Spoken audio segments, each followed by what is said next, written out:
Halos 7 taon na kayo magkakilala ni Melissa. Niwala ka man lang nabanggit sa kanya kahit ano. Malis ka na dito sa bahay ko, Felix. Bago pa ako tumawag ng pulis. Hindi namin kailangan na rapist dito. Sinabi ko naman po sa inyo eh. Mahirap talaga silang hagilapin. Alam mo ba ang ginawa ko dun sa napagkamalang ko rapist ni Melissa? Pinatay ko siya! Pwede kong gawin sa'yo yun, eh. Walang makakalat na ako yung mari sa'yo. Boss, gusto ko pa mabuhay, boss. Roberto! Wag! Tama na yan! Di ka kriminal! Hindi ka titigilan yan hanggat nakakalaya yan. Kaya kung ako sa'yo, ipakulong mo na yan na matapos na lahat ng problema mo. Hindi ako sang-ayon sa sinasabi ng best friend mo. Dahil sa nakikita ko, isa lang ang solusyon sa problema mo. Go back to Felix para hindi masira ang buhay ng anak mo. Pero hindi mo dapat inilagay sa kamay mo ang batas. Hindi lang naman si Melissa ang nahirapan sa nangyari pa eh. Ako sana ang asawa ni Melissa. Hindi siya dinukot ng mga lalaki yun. Roberto, saan ka pupunta? Bahagi lang ng nakaraan ko si Roberto. Hindi ko siya babalikan dahil lang galit ako sa asawa ko. Kaya umuwi ka na. Dahil hindi ko aagawin sa iyo si Roberto. Kasalanan mo ito lahat, Felix. Kasalanan mo ito lahat.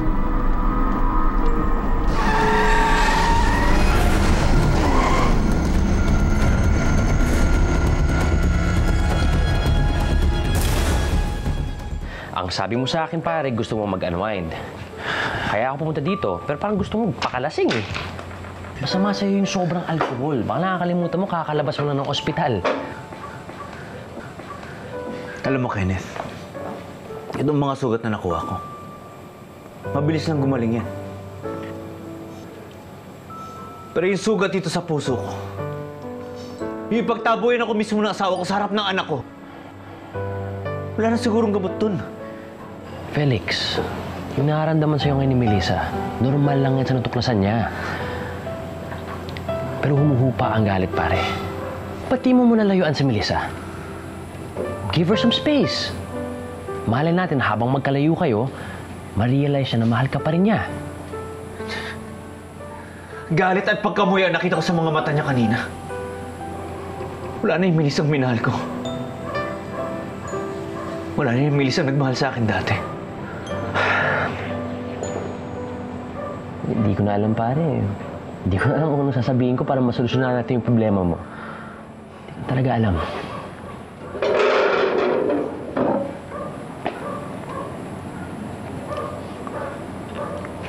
Sumuko na lang kaya ako sa mga pulis. Okay ka lang? Ba't mo gagawin yun?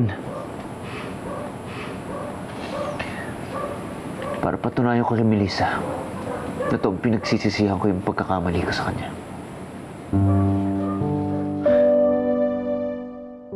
Mami, okay na po ba kayo? Kasi po kanina galit na galit kayo. Naalala ko lang kasi yung ginawa sa akin ng daddy mo. Mami, ipapakulong niyo po ba si Daddy? Last option na yung sinasabi mo, Felix. Bakit ka susuko eh hindi pa naman nagsasampa ng kaso sa Melissa? Eh, anong gusto mong gawin ko? Ayoko naman habang buhay akong pagkamuhian ni Melissa. Eto na lang isipin mo. Nung gabing nalaman niya na ikaw ang gumalaw sa kanya, bakit hindi siya agad dumiretso sa mga pulis?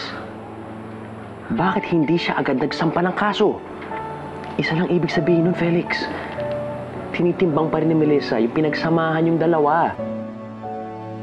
Di ba po mga bagay dapat kinukulong? Ganun din po bang mangyayari kay Daddy? Hindi ko pa alam, anak. Mami, huwag na naman po ipakulong si Daddy. Hindi naman po siya bad guy. Kahit nung nino ko pa lang siya, mabait na po siya sa akin. Love po tayo ni Daddy, Mami.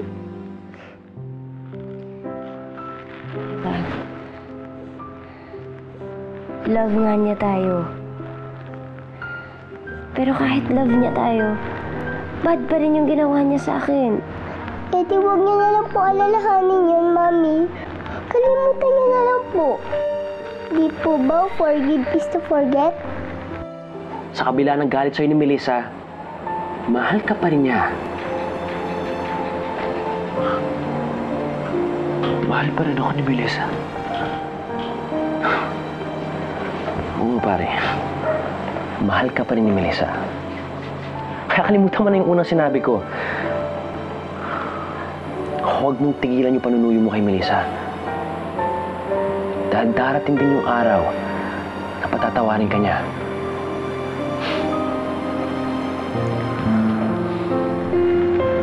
I-forget niyo na po yung mga nagawa sa inyo ni Daddy. Para ma-forgive niyo na po siya.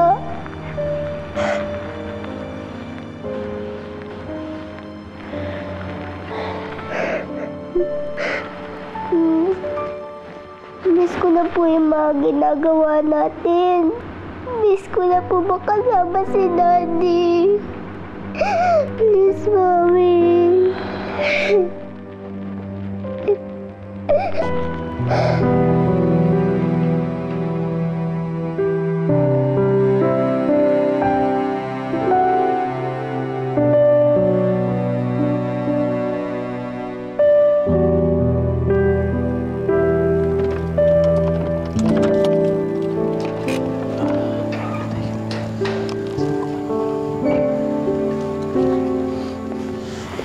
Hinagaw mo sa akin si Melissa.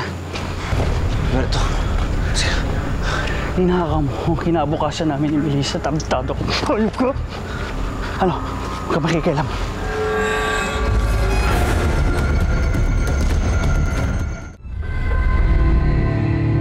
Hindi ko ginusto agawin sa'yo si Melissa, Roberto. Yun ang nangyayari noon. Hindi ko sinasadya yun. Gago ka pa! Pagkatapos mong pagsawahan ng katawan niya, hindi mo gusto? Dapat kanina ko pa pinutok tong baril na to sa bumbunan mo eh. Pero hindi akong kriminal sa ating dalawa. Hindi ko sinasadya yung nangyayari. Maniwala ka sa akin. Oh, pag pinatay kita, sandali mo lang pagdurusahan ang ginawa mo. Hindi yun ang parusang nararapat sa'yo. Babawiin ko sa'yo si Melissa. At habang buhay mo, pagbabayaran ang kasalanan mo.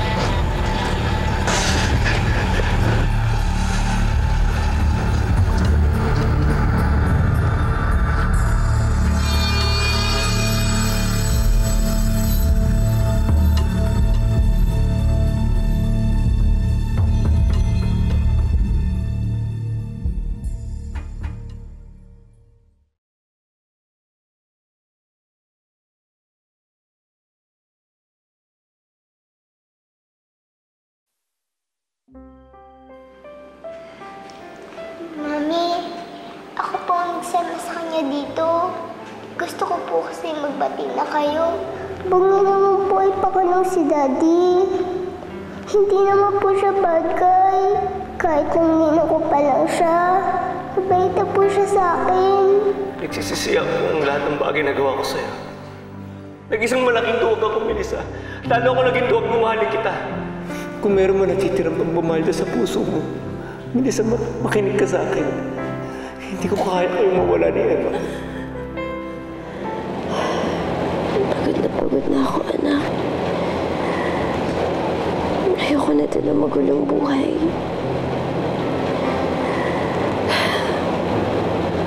Kung kaya ko lang patawarin ang daddy mo.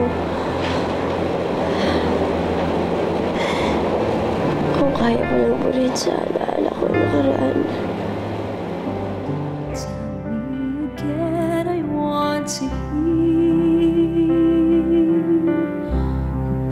My faith in all these years. Who lays with you at night when I'm here alone? Remembering when I was your own. I let you go, I let you fly. Why do I keep on asking why?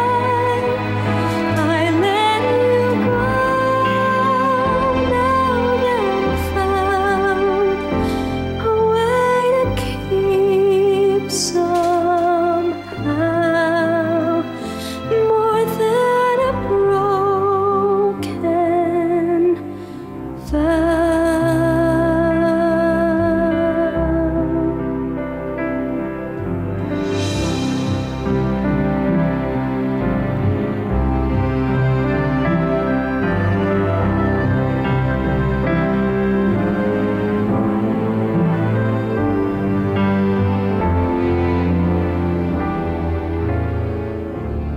mo sa akin si Melissa. Ninakaw mo ang kinabukasan namin ni Melissa. Tabi-tato ko. Hayop ko.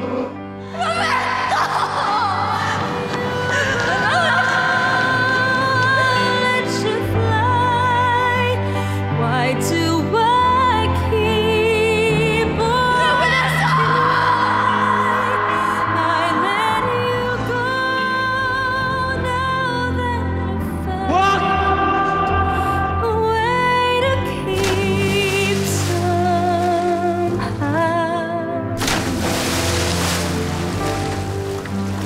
Will you marry me, Melissa? Oo, Felix. Oo.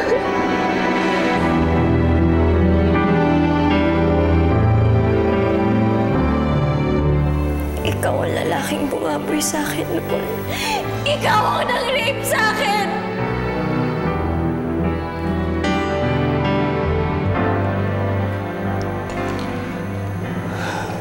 I'm sorry, Melissa.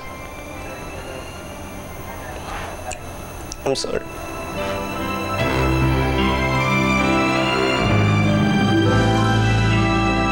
I'd give away my soul to hold you once again and never let this promise end. I let you go, I let you find.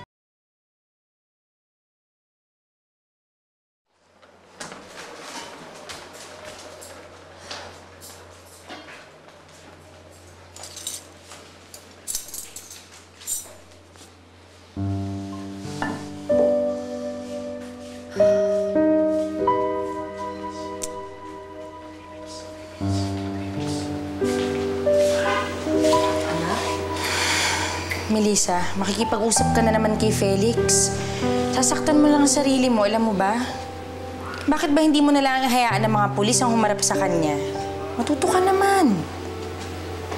Ami, nung 2 beses na magkaharap kami ni Felix, hinayaan ko mamayani ang galit sa akin. Isinara ko yung isip sa mga paliwanag niya.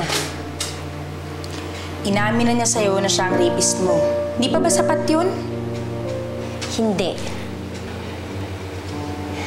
Kung talagang gusto kong lokohin ni Felix, sana tinanggi niya sa akin ang kasalanan niya.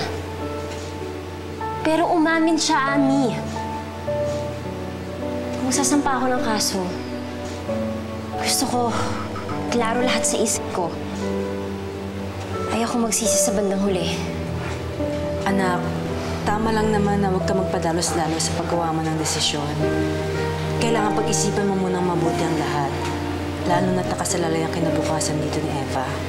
Ayoko na mangialam. Ayoko na makipag-away sa'yo tungkol dito, Melissa. Pero ang akin lang, sa akin lang, dapat ipakulong mo yung asawa mo.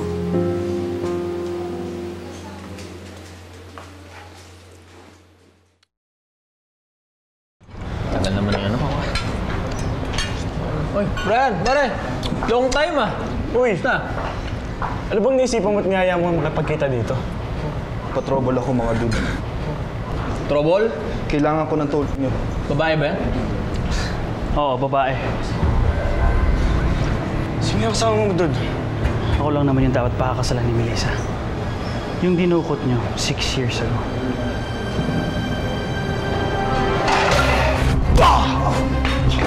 Gago ka, Brian! Binenta mo!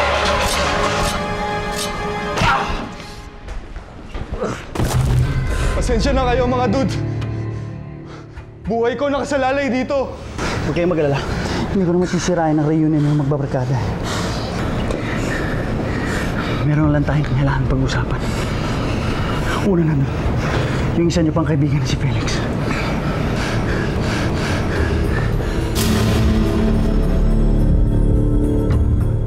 Dapat pare, i-report sa pulis yung ginawa sa'yo ni Roberto.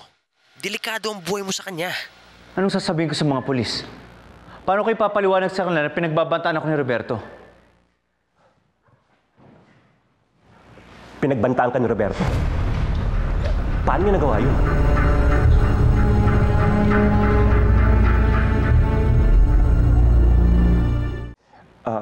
Pasensya ka na kung narinig yung pag-uusap niyo, ah. Pero, tama ba yung narinig ko? Pinagbantaan ka ni Roberto? Yung anak ni Gov?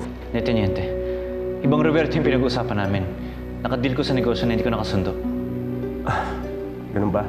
Well, kung may threat siya sa'yo, pwede natin siya pa-blatter bago siya makagawa ng masama sa'yo. Okay na ho. Kaya ko na ho ayusin. Ano pala sadya niyo dito? Nandito pala ako para kay Melissa, tungkol sa kaso niya. Nahanap niyo na si Brian? Actually, hindi pa. Pinaghahanap namin siya hanggang ngayon. Pero Felix, may lead kami na nandito lang sa Pilipinas, yung mga kumuha kay Melissa.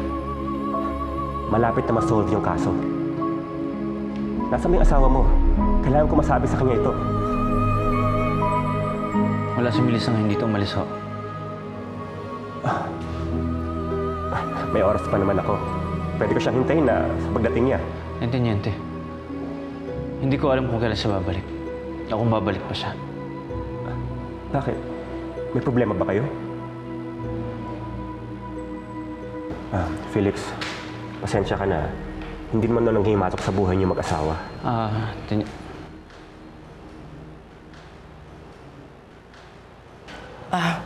Lieutenant, mayroon lang hindi pagkakaunawahan siya na Felix at Melissa. Alam niyo na, away mag-asawa. Ganun po ba? Eh kung wala po si Melissa dito, pwede ko bang matanong sa inyo kung nasan po siya ngayon? Well, tawagan niyo lang siya, Lieutenant. Kasi kami mismo hindi namin alam kung saan nagpapalipas ng sama ng loob si Melissa. Sige po. Maraming salamat. Una na ako. Teniente. Thank you po.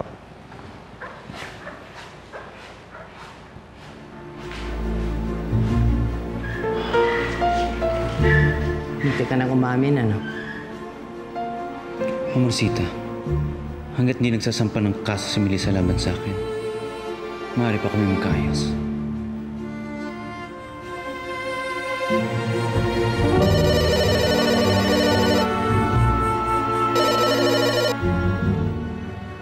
Melissa? Marami akong mga tanong, Felix. At alam kong ikaw lang ang makakasagot nito. Melissa, wala akong nililihim sa'yo. Kung meron kang gustong malaman, sasabihin ko sa'yo lahat. Sige, puntahan mo ako dito sa bahay ni Ami. Handa na ako makinig sa'yo, Felix. Sa mga paliwanag mo. At gusto kong malaman ng buong katotohanan ang nangyari nung gabing yun. Sige, pupuntahan kita ngayon din.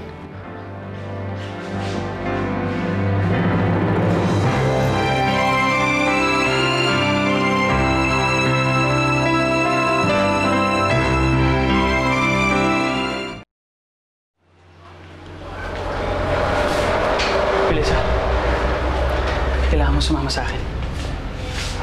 Hinantay ko si Felix, Roberto. May pag-uusapan kami. Mas gugustuhin mo sumama sa akin kaysa sa kausapin si Felix. Natagpuan ko na sila lahat.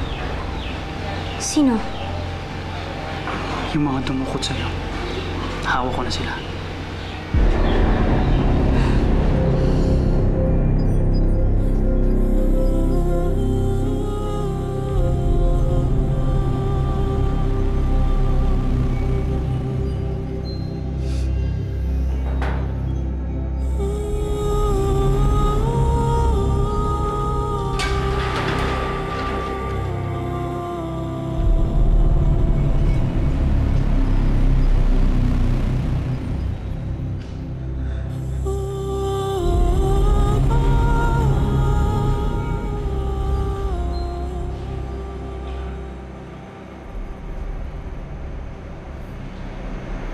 Ano, Melissa?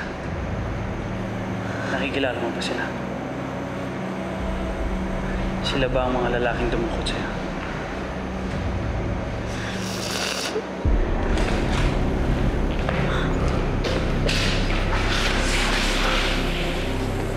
Nakikilala mo ba ito? Ha? Roberto, may dumudukot sa akin! Sayawan mo ako! Tara dito!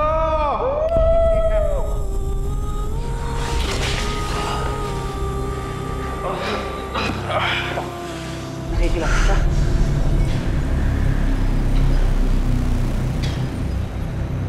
Yan, gumiling ka. Ganun, oh.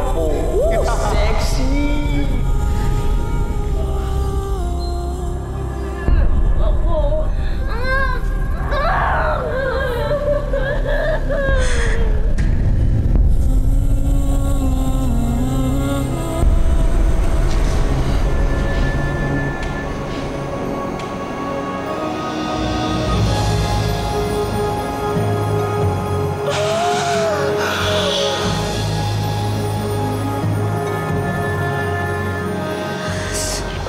Alberto. Nakikilala ko na sila. Sila yung mga dumukot sa akin ng gabing yun.